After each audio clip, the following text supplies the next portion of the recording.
first and foremost, welcome to session 3 of Hover UAV's professional development series. For those that don't know who we are, we're a drone consulting company. In essence, we are there to support your entry into utilising RPA for your operations or for your business, but then also moving that forward into more complex types of operations. So, we're there to help. We're there to do the work that you might not have the time to do and things like that. And part of that is then we're in a unique, position where we get to see a lot of different use cases for RPA operations throughout the industry. And so we want to pass on that information and guidance that we can provide, that we do provide to our clients, but we want to also pass that on to others. So you get a good scope and understanding of what you need to do to operate safely within this environment. So this, as I said, this is our third session. If you haven't joined us before, please go onto our website. We have recordings of our previous 2 sessions. Our first one was more to do with was our inaugural one, passing on things that you should understand as a chief remote pilot in a broad general sense. And our second session was in regards to insurance liability requirements for RPA operations. So today we're looking at CASA surveillance events, BARS audits, and how you need to look at establishing and maintaining your compliance. Luckily, you won't have to listen to me. And outside of welcoming you all to the presentation, we're privileged to be joined by Ed Morris from CASA and David Anderson from the Flight Safety Foundation to pass on their expertise from a CASA surveillance events perspective and also in regards to BARS audit requirements. We'll go through, I'll introduce myself. For those that don't know me, Philip Grieve. I've worked for Hover now close to 3 years, and prior to that, I was in the Australian Army operating the large remotely piloted aircraft systems and fulfilled the role as a remote pilot, as a chief remote pilot, in a way, in the same position as Ed, as a lead auditor in that regulatory framework. So that's where my experience and background comes from, and I'll be passing on not just what we've seen from health checks that we've done as Hover, but also some of the things that are still the same that I saw whilst in my time within the military. Ed, if I can get you to introduce yourself, and then we'll pass over to David. Yeah, morning everyone. My name's Ed Morris. My background sort of comes from policing. So I was 16 years police officer in WA Police. Of those last 10 years there, I was at the Police Air Wing as a helicopter rescue crewman. Blew my knee out and ultimately ended up starting the RPAS drone program for the WA Police. Chief remote pilot there from initiation until 2019 when I jumped across to CASA, and been the last 5 years with CASA as an inspector and worked my way through to team leader.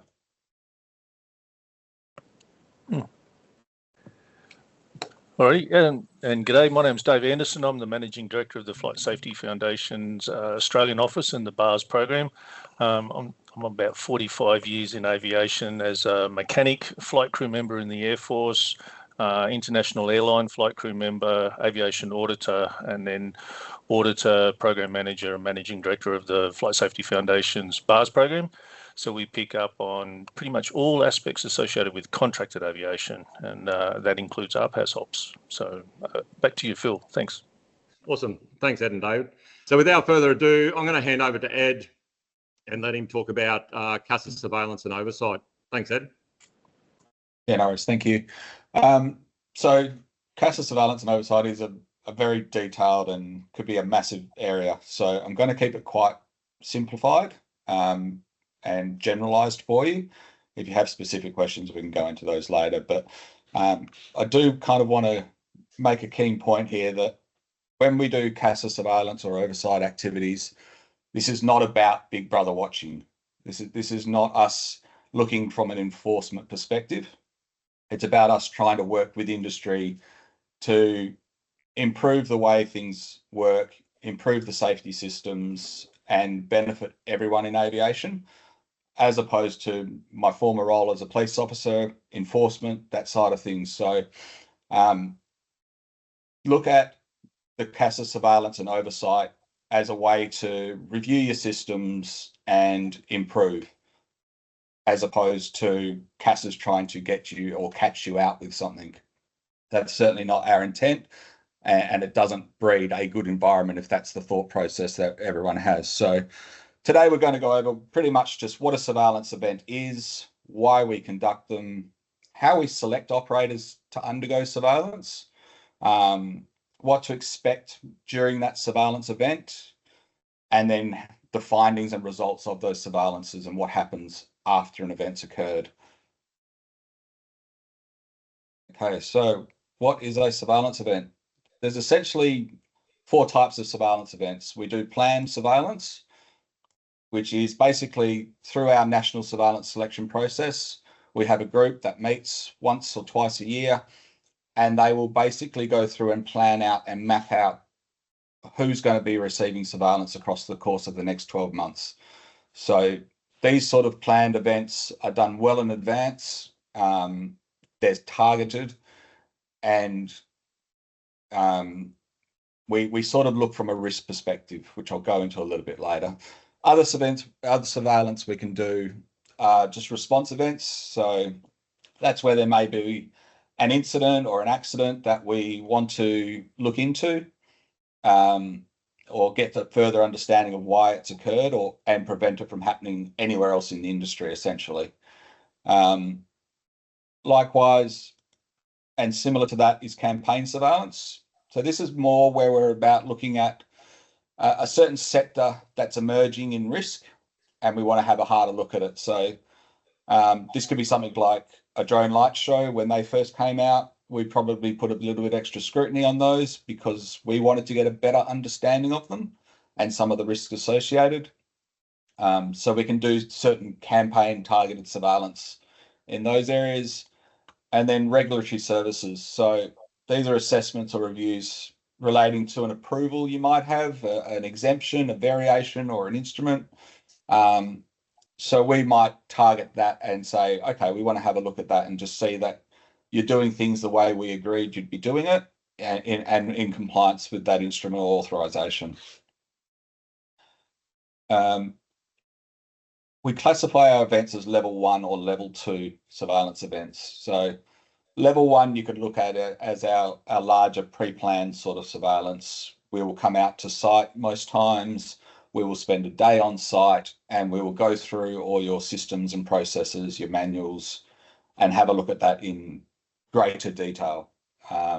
They will usually last single days. If it's a larger organisation or timings, it may cross over into multiple days. These ones are the ones we use through the National Surveillance Selection process. This is primarily what I'm going to be talking about today, is this NSSP surveillance that we do, because that is the majority of what we plan and carry out oversight activities on. And it's essentially a heavy look into your compliance. Level 2 surveillance, it's probably a little bit less formal. It may involve an on-site operational check. It might also not. It may just be done through a desktop assessment or through some interviews with key personnel. Generally a shorter and more targeted to a specific area. So why do we conduct surveillance?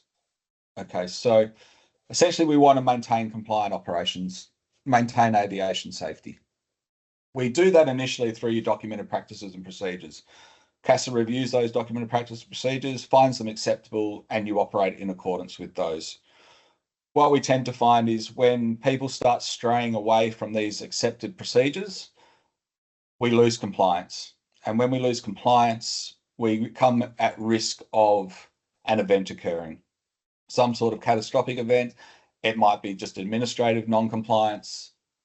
Regardless, we need to work with you, and this is what these audits do. So these audits identify where we've slipped away from our compliant operations, and we're now becoming at risk of an event occurring, and we want to get that back on track. So the surveillance event is designed to bring you back to a compliant state and identify any areas where you're non-compliant. And it also identifies potential improvements. It identifies perhaps where regulations have changed or the MOS has been amended. We may pick up things like that have slipped through, being communicated or been received by you as a chief remote pilot. So in broad terms, how we select you for a surveillance event. So this is where we go through our national surveillance selection process. And here we consider a lot of different factors. And each year we target different things. But essentially we're looking at your history as an authorization holder. We're looking at the types of operations you're operating in, any sort of previous safety incidents or safety record that you have, and complexities of your operation. When we look at these things, every year I said we target something different. What we do is we go through and get every authorization holder we have, and we provide them a risk rating or a score based on a number of different categories that we want to target. And we'll weight those categories as well. So an example might be medium RPA operators. We're going to have a look at all those because that's the new and big thing coming through at the moment. The majority of things are medium. So maybe we want to target those. So we might put a higher weighting onto those operators that operate large amounts of medium RPA. And then we will do that with a range of different categories, come up with a risk rating score, and then determine from those scores who we will be targeting based on that risk rating. So what to expect for a surveillance event? The first thing you're going to do is you're going to receive a phone call or an email that says, hey, I've won the risk rating lottery. I'm on a surveillance event. Someone will contact you from CASA. Within that, we'll send out a formal notification and an authorization date of when we're actually going to attend or when we plan on conducting this surveillance. If it doesn't suit you or it hasn't been negotiated previously, we can change and amend those things within certain parameters. So if the date is not going to work, feel free to call back and say, hey, can we reschedule it for the next day? We're happy to work around your business because we do understand you are a business, you have commercial responsibilities, and we're happy to work with you. And we also understand that these surveillance events will pretty much tie you up for a full day. So we will try to work with you where we can to facilitate that. Other things we may do as part of that is ask you if you've had any third-party audits completed previously. So if you've just gone through and you've been operating for 5 years and 6 months ago you got someone in to do a third-party audit on your operations, please make that known to CASA as well, because what we can do then is utilize that information and amend the scope of our assessment based on some of those things. So if they've targeted and rectified certain things, we may not concentrate as much effort in that area and look somewhere else. We may still do a full surveillance event as we would, but it just gives us that flexibility to change the scope of what we're looking at during our audit. So on the day of the event, essentially we'll primarily deal with chief remote pilots. We will ask for access to the CEO or access to remote pilots or maintenance controllers to ask them certain questions at certain points. Again, if that's not a possibility, we can work around things. There's always ways and means of doing things. But what we're essentially doing is having a good look at your operating procedures. We're reviewing qualifications are correct. We're reviewing your induction, your training, proficiency, recurrency records, maintenance, operational. I won't go through all those. What we want to do is basically verify that what you say is in your manual is how you're operating, and that you're doing things and recording and record keeping in accordance with the regs, the MOS, and what you say you will do.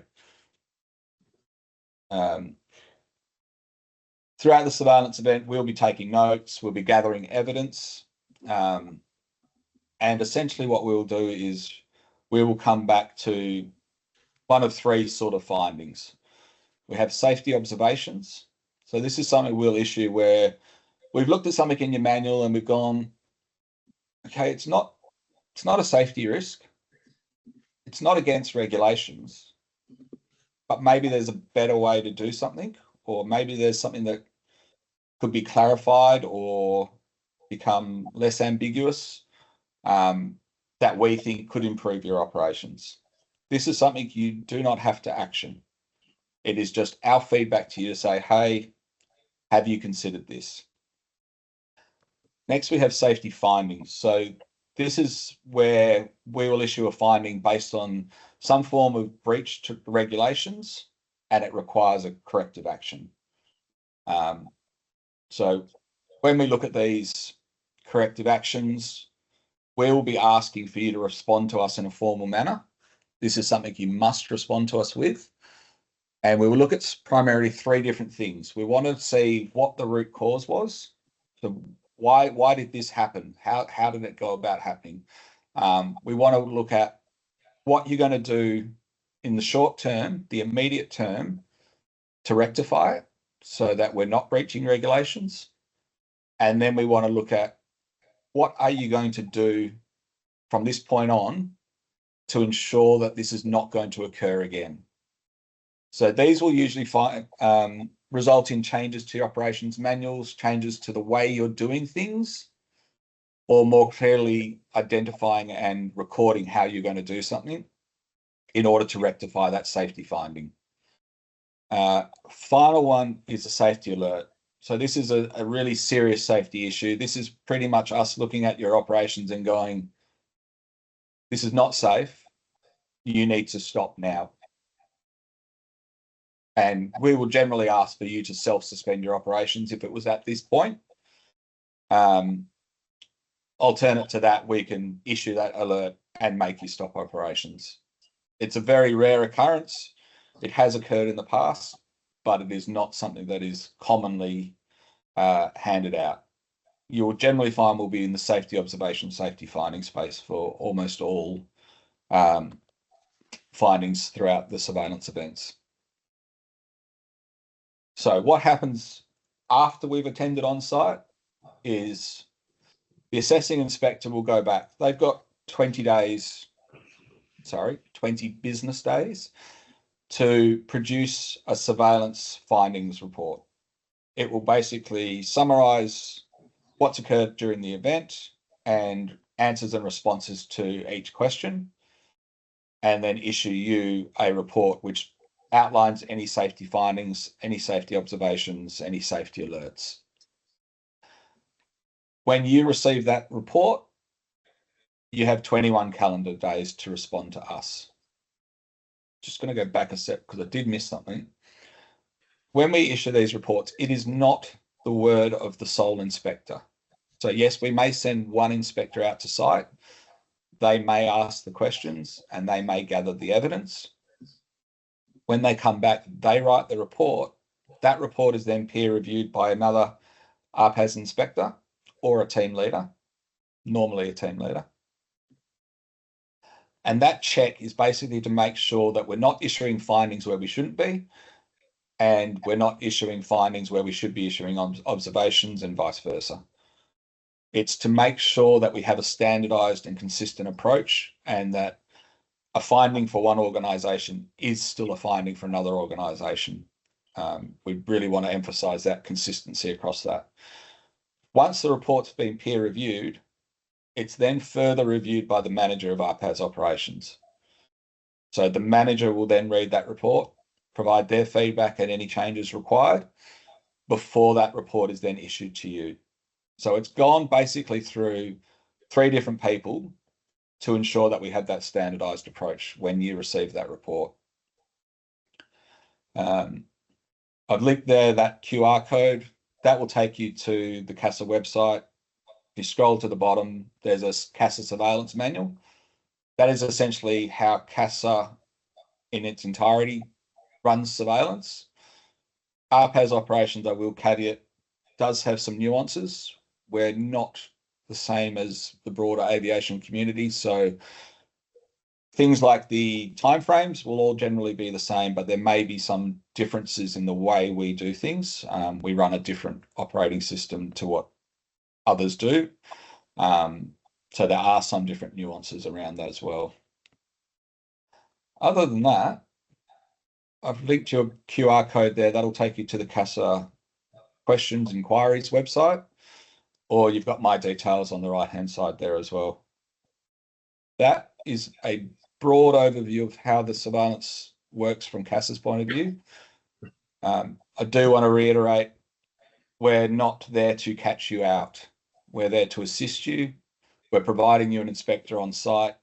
Now, there's two trains of thought on that. One is ask them as many questions as you can. Some inspectors will probably try to keep you on track for the surveillance event during the surveillance event and maybe ask the questions at the end. I tend to find I like to answer questions as we go because it's relevant to the topic and the questions that we're doing, and we can get a better understanding. So you've got access to a CASA inspector for a full day, so do take advantage of that where you can. If you have any other questions, please let me know. Rightio, thanks for that, Ed. Fantastic overview of the surveillance process. So if you've got any questions, please send them through on the Q&A tab. Please ensure that they align to the presentation that has been conducted. If there's anything outside of that, we may skip over a question and re-look at it if there's time at the end of the session. So we'll just wait to see if anything pertaining to surveillance events and that comes through. Ed, while we're waiting, I do have a couple of questions, if you can, or if you're able to provide the information. Yep. So what are some of the main areas of findings that you see through your surveillance events? The majority of findings, funnily enough, are because operators don't read and utilise their own operations manual. So their manual is usually very clear, very detailed. It outlines, for every operation, I'm going to conduct a flight authorisation, and to do that flight authorisation, I'm going to use Form Appendix A. And then we ask for evidence of them utilising those flight authorisations, and they'll use a completely different system, or they will not have the chief remote pilot sign it. They'll have their remote pilot sign it, and there's no authorisation system within their processes. It's generally, I've always done it this way, but it's never actually been in accordance with what I agreed with CASA I was going to do, which is operate in accordance with my manual. Things like your manual might say something along the lines of remote pilots will record their hours in their logbooks, specific job details, etc. Your responsibilities as a chief remote pilot is to ensure that your remote pilots operate in accordance with the manual.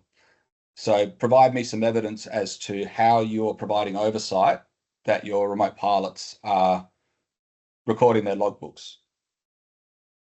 That's a very common one that is never really answered because they say, oh, I know they do it because they fill it out. Cool. Provide me some form of evidence that I've seen you've checked that. Oh, I have a look at it every month. Okay.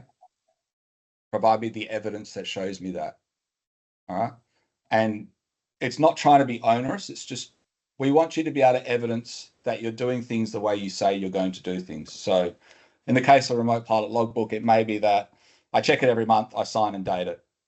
Or I check it every month, I sign it, take a photo of it. I have some form of evidence to show that I've done something to provide that oversight. So it's generally, you say you're going to do something in your manual and you're not doing it.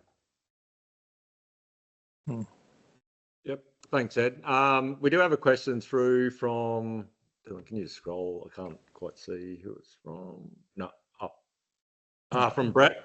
And I'll try and summarise this. It's a long question, but essentially in regards to maintaining compliance of their operations manual, that they find that obviously when there's changes to the MOS, etc., that it can be challenging to keep updated with how those or when those changes occur. Can you just sort of pass on the methods that people can do to ensure that they stay updated with those MOS changes? Yeah, look, I agree. This is probably an area where a lot of things can get missed. Even ourselves as CASA inspectors, we may be aware of something coming and then miss it when it's released. We're all fallible. We all have these things. Nobody is perfect. So things you can do is make sure you're subscribed to the CASA mailouts. We've started recently a CASA RPAS specific newsletter that we will send out. I think we're looking at a monthly basis just to provide you those sort of updates and those things we're working on.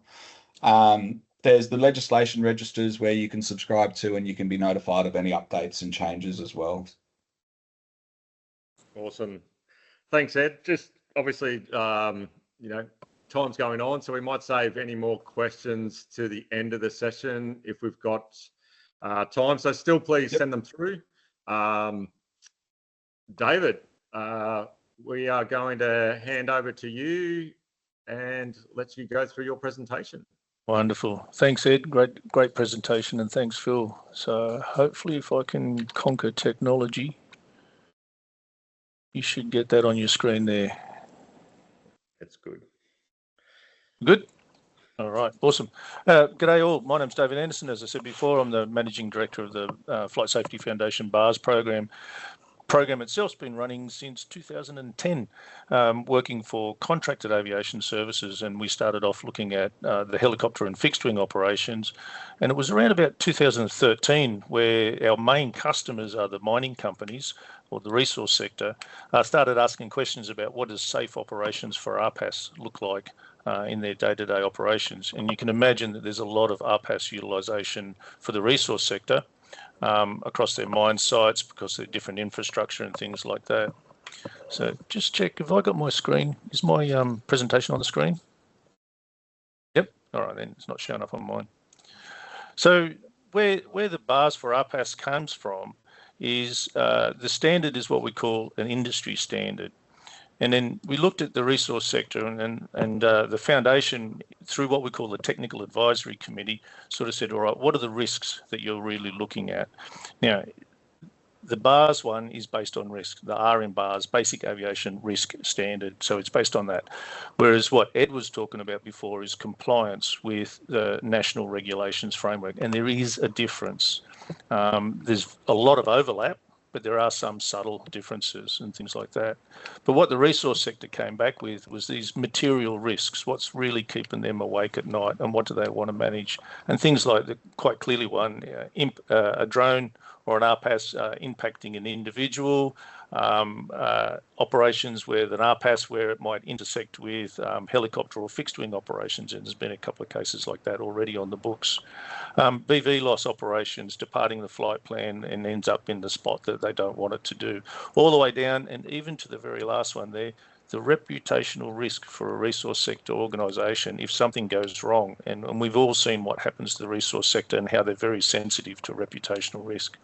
So they're the sort of driving factors that come behind where the BAR standard for RPAS operations came from. So how did they put it together? And then hopefully many of you, or even all of you, will be familiar with these two diagrams. So the first one is we talk about the Swiss cheese model. And then in a way to manage risk or achieve safety is you have a whole bunch of controls. You identify the threat at the beginning, and then you set up the controls to manage that threat so that you don't get to that accident. Now, should you do get to that accident, you have what you call recovery measures or mitigations that sort of reduce the impact or the consequence of that adverse event occurring, or get you back to normal operations sooner. So, for example, seatbelts in cars, seatbelts on aeroplanes is a mitigator. Having an emergency response plan, having an insurance policy are all in the mitigators. And then on the other side, on the left-hand side, the controls could be any one of different things: planning, execution, training, preparation, risk assessments, and all those sort of things. So when you put that into the BARS for RPAS model, now the bottom diagram there is the bow tie model. That's what we use for conventional aviation. So the left-hand side there is all the threats to aviation. So there we got things like runway excursion, fuel contamination, fuel exhaustion, mid-air collision, collision on ground, all those sort of things. Then there's the grey box is the controls, common controls that manage that. Things like flight crew qualifications, maintenance, airworthiness, flight duty time limits, having the right amount of rest, safety management systems is in there. And then there's unique controls that are associated with each one that goes through it. All together, that will come up and make you a bow tie. So we've got a bow tie for RPAS operations. And then what we also did was that we did separate bow ties for additional activities. And these are the 4 additional activities that are covered in the RPAS standard. Things like underground confined spaces. There's some unique threats associated with flying a drone underground. Bread and butter for a mining company, right? BV loss and controlled airspace. There's some unique aspects associated with it. So they have their own bow tie that comes with it. Offshore maritime. Things that are unusual about that circumstances. A lot of it is around dangerous goods and moving the platform, and also takes into account flying a drone around an oil rig. A lot of that is against the separation with known and even unknown helicopter traffic that's going to and from the oil rig. And then the last one there is external loads and that. So there's any chance there will be some other operational categories that we add on to the BAR standard. Just last week, I had somebody contact me from the United States. They wanted to figure out, how do I fly a drone inside a nuclear reactor? Well, we can do that for you. So we sit down, figure out what the threats are. It's probably very close to the underground confined spaces operations, GPS denied operations, things like that. And then we'll come out and we'll put that in the standard. So that's how the BAR standard comes together. Remember, our customer base is very diverse. The other point is it's global. So we have resource sector companies. So most of the major mining companies use the BAR standard for their basis of assurance on contracted operations and their own internal operations within the company. But we have the oil and gas sector. We have humanitarian organisations. So the World Food Programme are big users of RPAS, delivering the aid and medicines around to their constituent people. Government departments are increasingly getting interested in using the BARS program for both the conventional aviation and RPAS. Construction companies, insurance companies are also really interested, because the insurance companies tell us they know that their clients who use a industry audit program make less claims on their insurance. So that keeps the insurance companies happy as well. Another point for you is, as I mentioned before, BARS is global. So because it's based on risk, the BAR standard is not orientated around any particular nation's regulatory framework, nor ICAO for that matter. It's on risk. And for that reason, these contracting companies like it, because you can pick it up and you can use it anywhere in the world. The BAR standard is applicable I've got operators in Kazakhstan, operators in Canada, operators in South Africa, operators in Australia. So any organisation that has been assessed against the BAR standard is essentially been benchmarked across the world. It's equal. And each national regulatory authority is responsible for what happens in their nation, but BARS has a very global view of what's going on. We've got about 50 operators that have been assessed in the program so far in the two years that we've been running. So how to assess or get ready for a BARS audit? Now, Ed mentioned before, we are a third-party audit program, not a second party, and that means it's independent. Okay, so there's no relationship between the Flight Safety Foundation, who runs the program, and the outcome of the audit, whereas a second party would. Ed's regulatory one is also considered as a third-party audit because we don't have a vested interest in the outcome, and that's perfectly normal. Preparing for a BARS audit. So I'll put up some bullet points here. And just think, first one is to enroll in the program. You do that through the website. You select the audit company. So we have accredited 5 different companies that can do audits on behalf of the Flight Safety Foundation. So the independence of the foundation is that we don't do the audit. We get accredited companies. We use trained auditors who are accredited inside our system, but the foundation doesn't actually do that audit event, so we can be independent. So you select any one of the audit companies that can deliver a BARS audit in the system. Discuss and agree on the scope of the audit. Now, this is where it does differ a little bit with Ed and the local regulatory authority. You can choose what you want in the scope of the audit. Under the BARS system, you're beneficial to have as much as possible in the scope, but you can choose to leave some stuff out.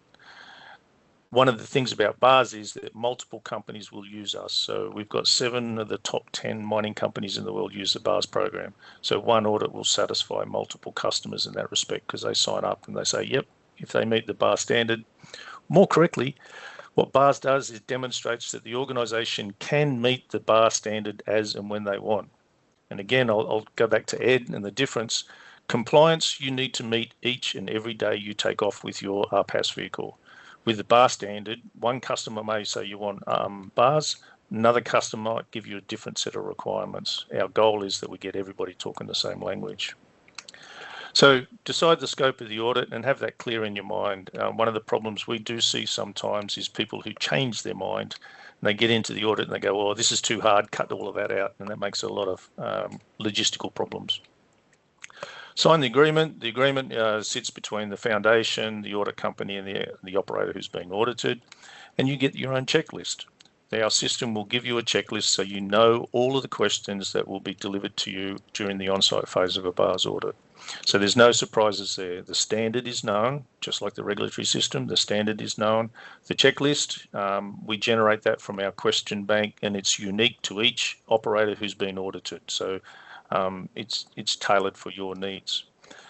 Do that preparation. So I said there, do a thorough preparation. Time again, we see organisations that rush into a BARS audit, and what we see at the end of that is findings that are listed as evidence not presented at the time of the audit. So they've got that evidence, and this is what Ed was talking about. Are you doing it? Yes. Have you got that evidence? Have it ready.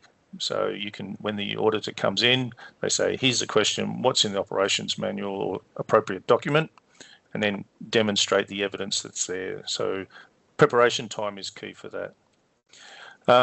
The non-conformities, so again, we talk about non-conformity because it's an industry standard, it's not necessary compliance with the regulation, and do it thoroughly. And I really did like that model that Ed was talking about with a short-term and a long-term. So do a good root cause, have a good understanding of why that was written up as a non-conformity, and then go through and think about what is the short-term fix and the long-term fix. That applies equally with any audit program that you participate in. And then the other one for us is plan ahead. BARS registration will last for 12 months, and we'll send reminders out to organisations 5 months beforehand and make sure you do your audit early so that the registration becomes continuous and kicks on all the way through.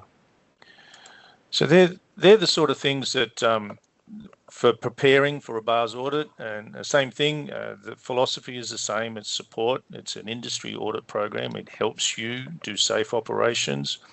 It will unashamedly ask you to do more than the regulatory requirement. And every industry audit program, there's IOSA for the airlines, there's BAO for business jets, there's a whole bunch of other ones around the world. They will ask you to do just a little bit more.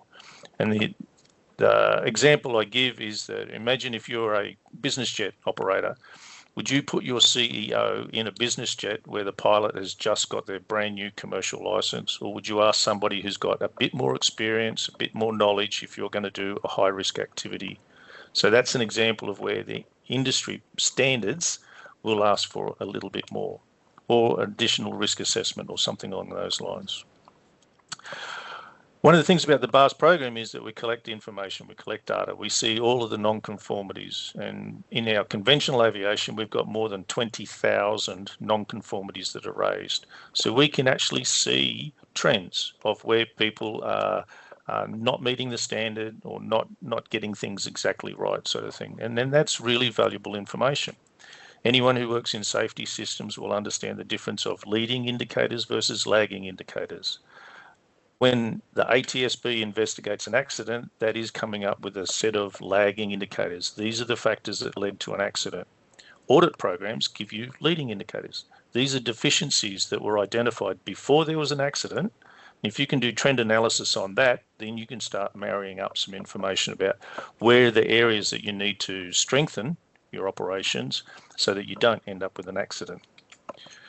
One of the things that we've been seeing as an example is that in the audit program, these are the trends we're seeing for non-conformities in the audit program. So you can see that the first one there is trend monitoring.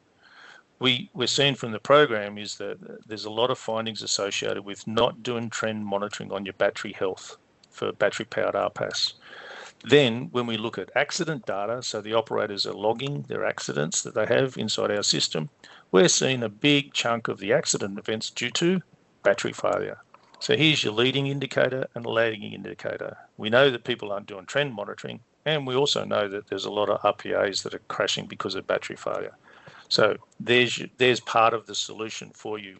We can give the information on aggregated, de-identified global data of these are problems, and then now we're seeing the outcomes. So in time, we'll see those two things marry up, and hopefully we'll solve that problem. Crash kit and ERP equipment, that's one of those defences, is having that ready. So again, organisations, and this applies for all aviation aspects,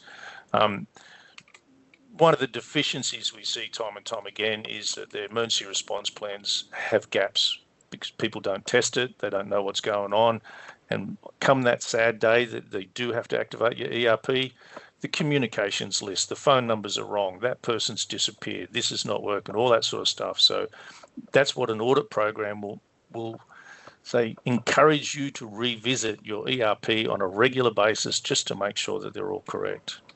Reviewing node teams, licenses and radios and things like that. So we'll work our way down the list there. But the thing is that the BARS program can see these trends. We can feed that information out, like I said, on a de-identified, aggregated basis, and there's learnings that come from that. BARS does ask all RPAS registered operators to have a safety management system. Now, this is over and above what the regulatory requirement is in most countries in the world. It was what our customers, which are the big mining companies, they said, whenever we contract somebody to fly an RPAS on our site, we want them to have a safety management system. So what you'll find is what Ed and the local regulators ask for is a lot of the elements that go into our safety management system, but nobody's actually drawn a circle all the way around the lot and called it an SMS.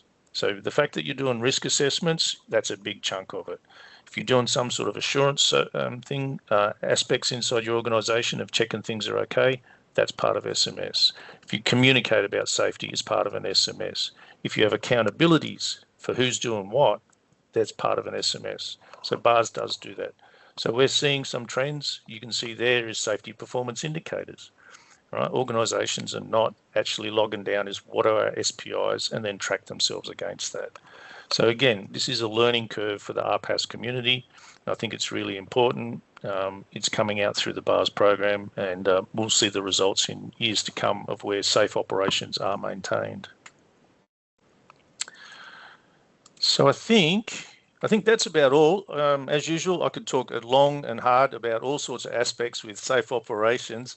But what I might do is I might throw back to Phil and the team, and let's see what the Q&A comes up with. Thanks very much for your attention.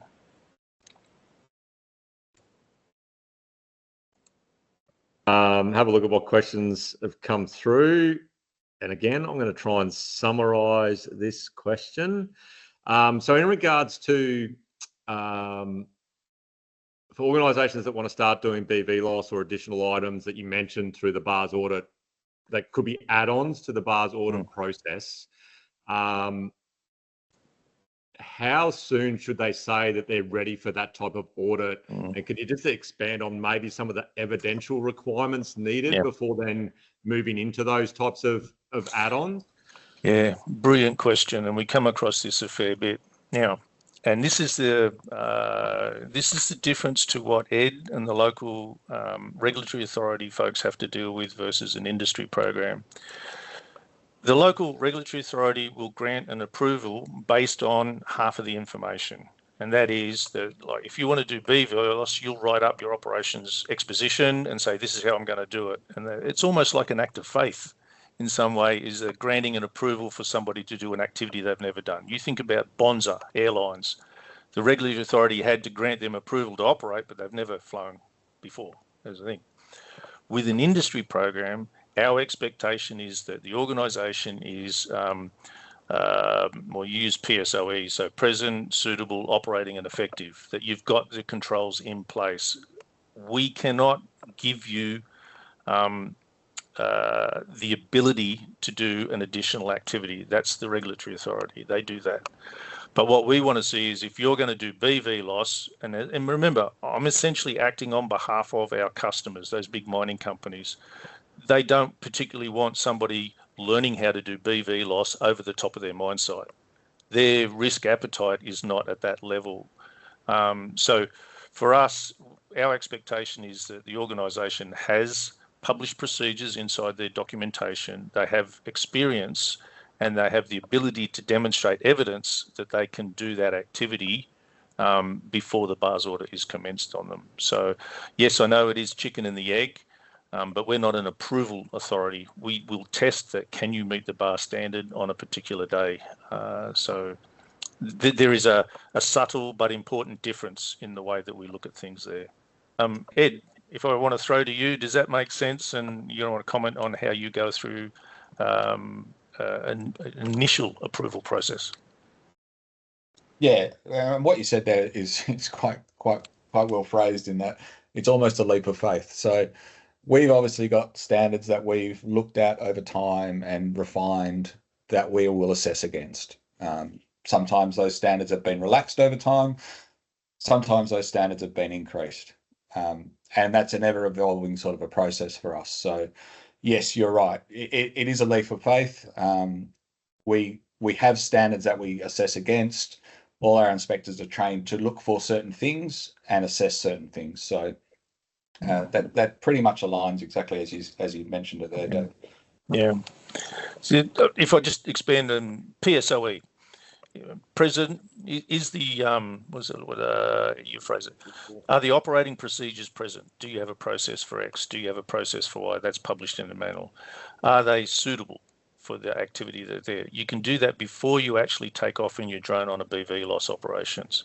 But then you get to the next stage, is are they operating? Are those procedures actually operating? And are they effective? That's sort of where the BARS program is really interesting, is it working as per the book? And we've already talked about one of the key things with this community we see, and we see this as well, is organisations have a manual, but the individuals who are undergoing the audit don't know what's in the manual, or they're not meeting the expectations of what they've outlined them to themselves. And that is a common area where we find discrepancies, or in our world, non-conformities. Yeah. That's awesome, David, and it's probably a good segue into my presentation.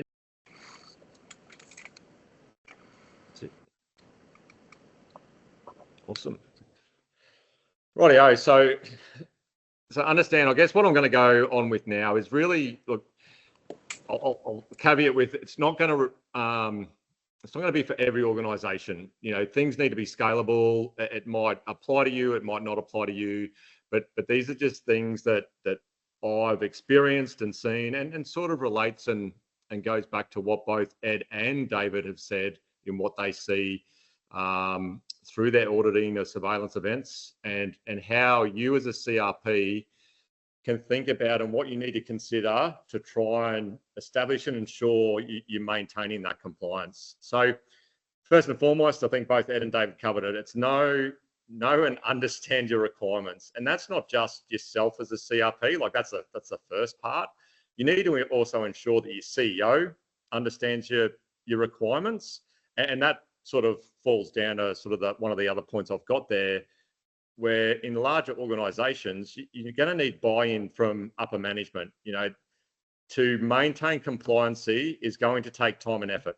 It's going to need processes established. It requires your time to do those reviews or internal audits, and therefore you need the support of upper management to be able to do that. But the CEO needs to understand their accountability and what that rule set is that you're operating under. We've already had a question, so I can skip really by that. Make sure you keep up to date with any changes or amendments to policy. The two QR codes there, one will get you to the sort of the regulation page, which all deals with CASA Part 101 and is an ideal one to save in your favourites and make a component of your ongoing, internal compliance activities. And the other one is to the Register of Legislation, and you can sign up and ensure you get the required updates through that platform as well. No, stay back on that one, Dylan, sorry. The other key component, it's not just about understanding your requirements of compliancy, it's also understanding what those compliance, regulations, procedures are doing from a safety outcome or standard perspective. If you don't understand what the safety outcome is for a procedural process that you've implemented, you then don't have that, in a way, know what you need to do, or that flexibility to maybe do something in a different way while still meeting the required safety outcome. Buy-in from upper management, I'll mention that. It really requires buy-in from everyone, but like I said, about time and resource, it's more to do with upper management. And most importantly, it requires oversight, both whether that be internally from the organisation, or particularly if you're an individual and a single operator, look at two external parties that may not necessarily third-party audits, but other organisations that might be willing just to come in and do a review of your organisation on your behalf, because in an individual organisation, complacency can easily fit in, time pressures, and things can just start falling away. Sweet, let's go to the next one. So what are your requirements? And this, again, very sort of broad brush, high level. So ensure you understand what all those record keeping requirements are. Ed sort of mentioned it within his presentation. So make sure you're either, one or two ways. You can either have those requirements within your operations manual to make it probably a more easily referenceable location, or you can refer back to the MOS and decipher the MOS in trying to find what those requirements are. Additionally, it's not about just what that record is. It's how often or how long those records need to be maintained. And as sort of pointed to or alluded to, where do you maintain those documents within? Is it within a flight management software or compliancy software that you use? It could just be a document management system like Google Documents, and also aligning someone the responsibility of managing those records. Ensure you're across your expiry dates of your approvals. Obviously, one of the biggest things that we see is that people will stay abreast of their REOC expiries, however, forget that the instruments that they may have for additional activities do not automatically renew when you renew your REOC. So ensure you're maintaining a track of when those instruments expire. Typically, they will, unless they're sort of, first one that you're getting, will be aligned to the expiration date of your REOC to make it nice and easy. Ensure you're getting those other additional approvals that are required, not from a CASA regulatory perspective, but other department organisations. So, and one example that I have up there is noise approvals. Ensure you understand your requirement for obtaining noise approvals, and if you meet the conditions there, that you actually do hold one. And the other things outside of that are your 12 monthly reviews. Typically, you'll see within your operations manual that you have a requirement to review ops manual on a yearly basis. Same occurs for your risk register and maintenance schedule. Ensure you're keeping a track of all those, and you are doing what, again, your manual is saying that you will do. Easiest thing, if you're a new CRP or taking over, I would just go through your operations manual and essentially develop a checklist and then put it on your calendar, set reminders so that you don't forget to achieve those certain things. So next, Dylan. So standardizing your process or standardizing your procedures. So one of the things you can look at is, and again, referring back, and it's great that Ed and David both brought up this, ensure your procedures align with your practices. Okay, don't be putting, so, and on top of that, could certain processes align with other business practices? We've seen in larger organizations that they already have well-established risk management processes. There is no reason why you can't apply those risk management processes that you use and still use them within your RPAS operations. Yes, it might need a slight update to your safe work method statement as an example, but you don't need to start utilizing individual risk assessments or risk processes that necessarily differ from what you currently do as a larger organization. Again, think about the complexity of your operations manual. Are you duplicating? Even it's just wording. If your operations manual is getting to 240, 250 pages long, it's sort of like, is that too much? Almost making your processes more complex than they need to be. Understanding that typically, and again, this is based on my experience, I would say approximately 90% of what you do every time you go into an operation is 90% the same. And then there were just minor variances to meet the risk or to ensure the safety thresholds for different operational types are achieved. So there's no point in duplicating processes. If flight authorization is needed for every operational type that you do, why say it 6 times in your manual? You only need to say it once. Every flight needs to be authorized by the CRP. So try and simplify the processes you need to follow where you can. And biggest one, not really delegations, but ensure people clearly understand the procedures as well. So again, try and write them in a nice, clearly articulated way. Like from my experience, dot point or a list is the easiest way to go. It tries to limit ambiguity in your processes or the regulations that you need to follow. So next, hey, if you're looking at simplifying your processes, always consider the use of a flight management or compliancy software. It can obviously reduce the burden of paperwork, make things a lot easier to interact between remote pilots, senior remote pilots, chief remote pilots, and those record keeping responsibilities. The key thing I say from these systems, while they are useful, you need to again ensure that your procedures align to the use of those systems. That those systems don't create themselves. There is a background work that needs to be set up and established. So ensure that you have set up, if you're using AppCRM, that the strategic themes, the currency, tracking, your remote pilot log, they all align to what's written in your procedures. Understand its limitations. Not every flight management or compliancy software can be utilized offline. So if you need internet connectivity or it's a web-based server, how are you going to do your operations when that goes down and doesn't work? And have you accounted for that?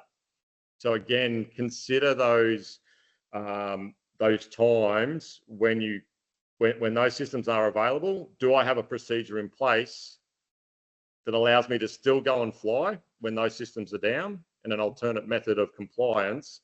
And is that procedure written into your operations manual? Next. And finally, I guess from a CRP perspective, ways you can go about of identifying and rectifying any lapses in compliance or operations sooner rather than later. One of these is health checks. They're separate, so they're not. They shouldn't be aligned just to your 12 monthly review. They should be a separate activity. Can be conducted weekly, monthly, or biannually. Again, the frequency would depend on the size of your operation and then, I guess, and RPA usage. And it also doesn't have to. I got the list in the next bit where it's saying, do these reviews. it can be conducted weekly, but it doesn't mean you have to check every one of those things that I've listed every week. You know, you might break it up that over a month period, you review that randomly selected completed flights, a review of RP logs, technical logs, training records. You review RP status to ensure recency and proficiency is being maintained, or being able to plan for when proficiency checks need to be conducted. And one of the key ones is, if you can, you know, get out and observe what your remote pilots are doing, because 12 months is a long time if you're sitting there doing proficiency checks between proficiency checks. So it would be good, you know, it's the easiest way to do it is know your pilots. Your compliancy and ensuring people are doing the right thing becomes a lot easier when you have an understanding of the remote pilots that operate below you or underneath you under your REOC. I've already said, consider the use of an external party. As Ed mentioned, keep records. You know, if you run or conduct these activities and reviews, ensure you keep records.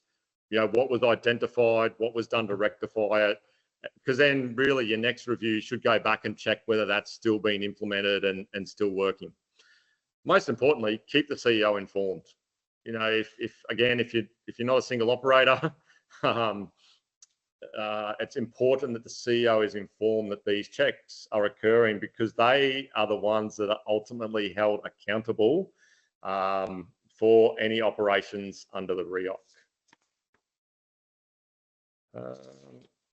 And I think that's, like I said, that was relatively quick. I sort of, like I said, very high level, and more than happy to sort of go into more specific detail through questioning or examples at a later date. But yeah, if there's any questions relating to what I just passed on. So we do have a couple of other questions related to bars, I'm going to say. So we've got a question. Oh, hang on. Yep, I can see those ones. Oh, you can see it? Yep. Yep. Alrighty. So where does bars and insurance company get the data to make risk assessments? Good question. Again, experience, I think. I can't answer for the insurance companies, but what I'd suggest is that their knowledge is based on when organisations make a claim on their insurance policy because XYZ event has occurred. The RPAS or bars for RPAS standard, the bow tie was put together based on experience. When the resource sector companies sat around the table, they essentially said the same thing as, what are the things that have gone wrong and where do you see the potential for these things to go wrong? Over time, with the audit program, we'll get more and more experience to refine that bow tie. And, you know, maybe there'll be some additional things that are added in there. Maybe some of the controls will be enhanced or added onto as different things come in. So that's a bit of a broad answer on that one. The second question I can see there is, do you think bars will become requirements by other industries, and have you seen interests outside of mining? Yes, I do believe that. Again, because the standard is written to be utilised globally, and it's not task specific, so we pay little attention to the payload that's on the RPA. We're more interested in the systems that will keep the operation of the RPA safe. So it's a systems audit like that. That would mean that it's applicable or usable in a vast range of activities in there. So we're less concerned about the actual payload, whether it's LiDAR, cameras, radar, or anything like that. It's all about, is it a safe operation? So that would be my response there. And yeah, I certainly hope that we can get more and more organisations into the program, and then we can learn from that. It's like I was saying before about leading and lagging indicators. It gives us data that the foundation can give back to industry and say, hey, this is what we're seeing going on. No worries. Thanks, David. I just got a couple of other ones actually. So from our perspective, we've seen some clients, you know, looking at getting bars audit conducted, going through the third-party auditors to do that, but getting quite a large variance in the cost of getting a bars audit conducted. Can you explain how sort of the pricing works and why there might be sort of large variances in the costs? Yeah. Okay. Again, good questions. Everyone's got good questions today. Love it. Okay. So the BAR's audit fee, well, it's an audit and registration fee. So the fee that's paid to the Flight Safety Foundation covers the 12 months of registration and the cost of delivering the audit. We pay the auditors to do the work on our behalf, and which is how we can manage the quality of the audit. And that was something that was mentioned before about third-party audits is, we're responsible for the quality and the consistency of a BAR's audit that's delivered in Kazakhstan, Canada, South Africa, or Australia. The variable fees is negotiated between the auditee, the RPAS operator, and their selected audit company, so they can choose on price in that response. So, the benefit to the RPAS operator is they can choose from any one of the 5 companies to come and do their audit. They can and will have auditors in many, many different locations around the nation. This is an Australian audience, but also around the world. We've got 75 auditors in the BARS program, and there's about 50 of them are endorsed because we give them a specific training course and an endorsement to do an RPAS audit.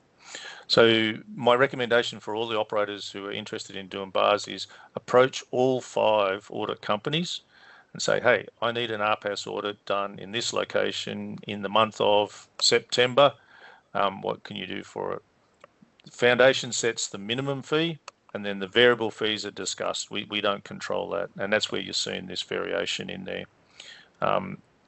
We are looking at the capacity of delivering a BARS RPAS audit around the world. Like I said, we've got people all over the place. I need to manage, if there's too many auditors, they won't do very many RPAS audits, so then their skill sets drop on that. If there's not enough auditors, then we have an adverse impact on the availability and the cost. So the BARS program office looks at that, and we try and manage that accordingly. Yeah. No, thanks, David. And just another quick one in regards to large organisations that might have elements in Australia, elements in the US, etc. How does that work from a large organisation perspective and BARS accreditation? How does it get split up between those? While they're under a large company banner, they essentially operate independently of the other areas. Yeah, multifacets that comes to this one, and then you'll see that one of our experiences already with the program is that different national authorities have got different, let's say, levels of regulation. I will do a vote for CASA here, based on our global experience, is that CASA is actually one of the better regulators in the world. But then there's other locations in the world where the RPAS operations are strictly regulated really strongly. And yet there's other nations where there's zero, nada, nothing, no regulation whatsoever. And then there's 1 or 2 places where it's just 100% banned. So there's a big diversity in all of that. If there's an organisation that does operate in multiple jurisdictions, it would probably come back to how many authorisations or certificates do they hold. In essence, there would be one BARS audit for each certificate holder. So if you got a certificate in South Africa, that's a BARS audit, because we will look at those manuals and those operations in that location, in that regulatory environment. If that same parent company has an REOC here in Australia and another one in New Zealand, that would be different audits because they're different operating environments. Right? We can't do one brush touches all. So things like, your approvals could be different. The insurance policies would be different. Your chief, your accountable managers would be different. Your safety management system could be different. Your monitoring systems for your flight crew records and your drone operatings, they're all different. If you try and combine that into one audit, that would be a dog's breakfast, trying to sort that out. So it would be essentially one audit per certificate. We'll look at that on a case-by-case basis. No worries. Ed, can you see I'm not too sure if you see the question there that Jackie's thrown in.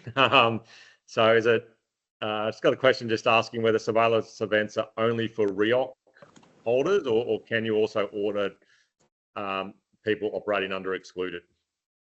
Yeah, so look, anyone in this sort of excluded category, they've still got certain requirements they need to operate under. So we could look at it, but realistically, if you think we're already managing 2,700 odd REOCs, we have a limited number of inspectors.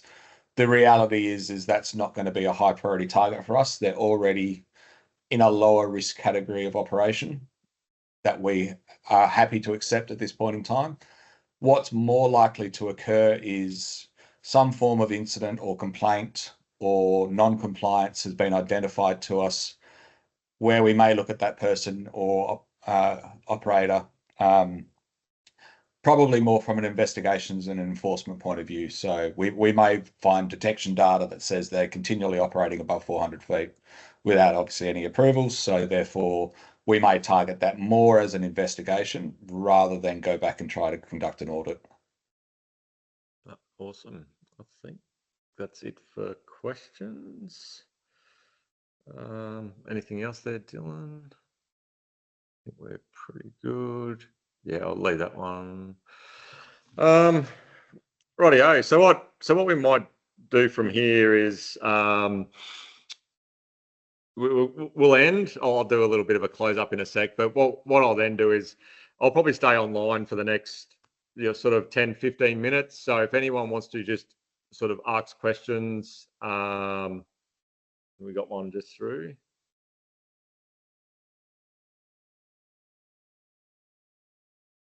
One for you, Ed. Is there a number of drones and operators that tends to tip a REOC to needing additional resources? I'm not too sure what that question relates to.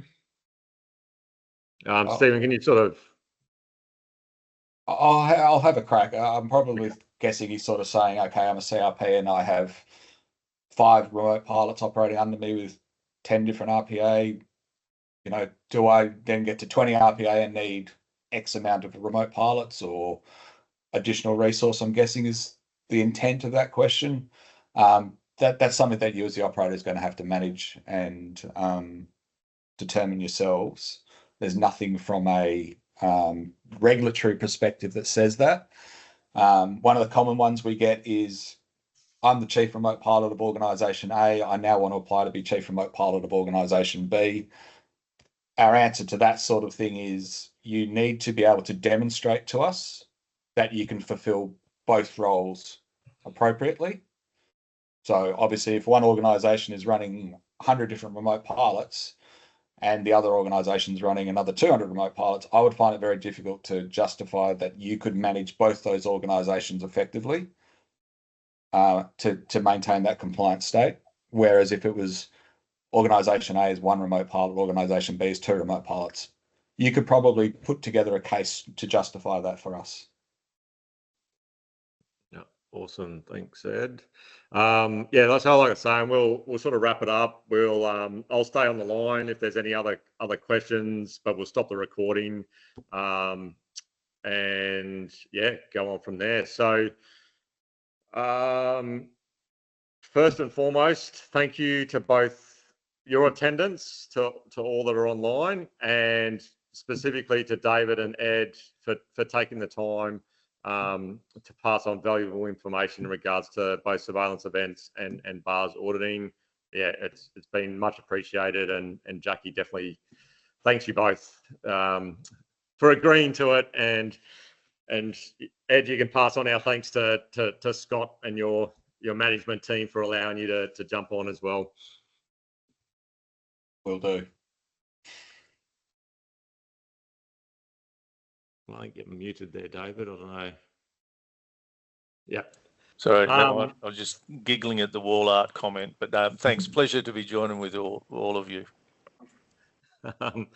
Awesome. So thanks to David and Ed. For everyone else still online, just we're looking at what to do for our next series. So we will be putting a poll up on our website. We're having a few technical difficulties to put it up now, so we will be putting a poll up to get your ideas as to what our next session should concentrate on. You know, find out where those important or where you want more information. and then we'll have a look at that and reschedule or schedule the next one. So everyone, David and Ed will say goodbye. Like I said, I'll stay online. We'll stop the recording, and if there's any other questions that I can possibly answer, we'll see what we can go through, and I might scroll back to some of the other ones that were asked previously that we didn't get to. So again, thanks Ed, thanks Dave. All right. Thanks all. You're welcome.